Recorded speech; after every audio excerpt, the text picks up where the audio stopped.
We use money every day, but we rarely appreciate its power and its flaws. It's a tool that has been at the center of human progress. And as we build bigger and tackle complex problems, we're going to need the best tools available.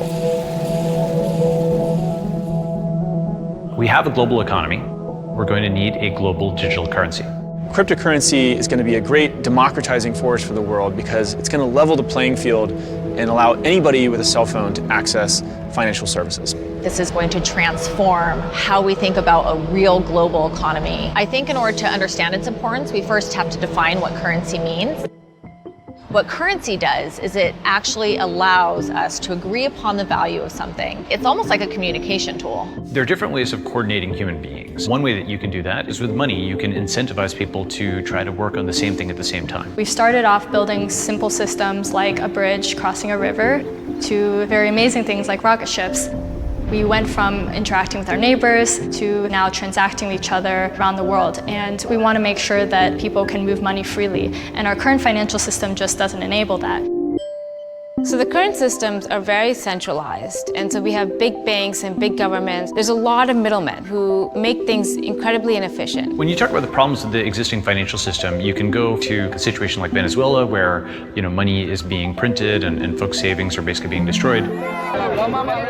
The value of their wealth has been completely eroded. I think a lot of us in the United States sort of take this idea for granted that if someone gives us money, it'll be in our bank account and it's not going to disappear or be taken away from us. And that's really a luxury that many people in the world don't have at all. There are about 1.8 billion people in the world today who have a cell phone but don't have access to any financial services. And what's really powerful about cryptocurrency is that it lets anybody, if you just have a smartphone and internet connection, participate in the global economy. What cryptocurrency does is takes the stability that we have and gives it to the rest of the world.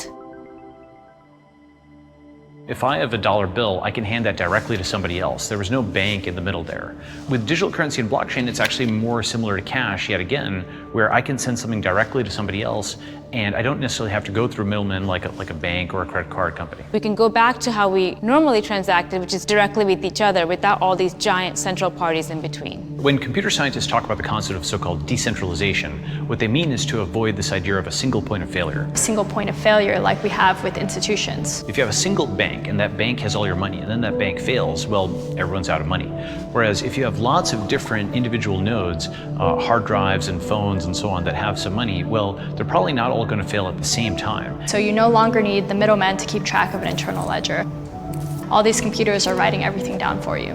That network effect makes it unbreakable. So technology makes us richer and wealthier because you need less time or less money or less effort to get something done. Right now, when people think of crypto, I think they think of investment. There's a lot of speculation, there's a lot of talk of prices and how much money has been raised, but it's really important to see past that. It'll shift to people actually using cryptocurrency to buy goods and services and transact in the economy. And that's not just send money back and forth, that means employ each other or fund each other. A more global economy is important because there is talent everywhere, but opportunity is not evenly distributed. In a world where this technology is fully adopted, it won't matter what country you're born in. All that will matter is that you have a mobile phone and internet connection, and you have skills and knowledge to learn, and you can contribute to the global economy. You can benefit from the world, and the world can benefit from you. Think about what kind of economy we could have if we had a global currency that we were all responsible for and all invested in. It opens up opportunity for everybody. Just being able to trust that if I do good work in the world and someone compensates me for it, I will be able to keep that wealth. That's such a powerful idea that it actually encourages people to try to do more good things in the world. If you've got lots of people who are invested in each other's success, literally, they're invested in each other's success at a broader level. I think cryptocurrencies are going to be as impactful to humanity as the internet has been. Digital currency and blockchain can bind us in ways that we wouldn't be bound before.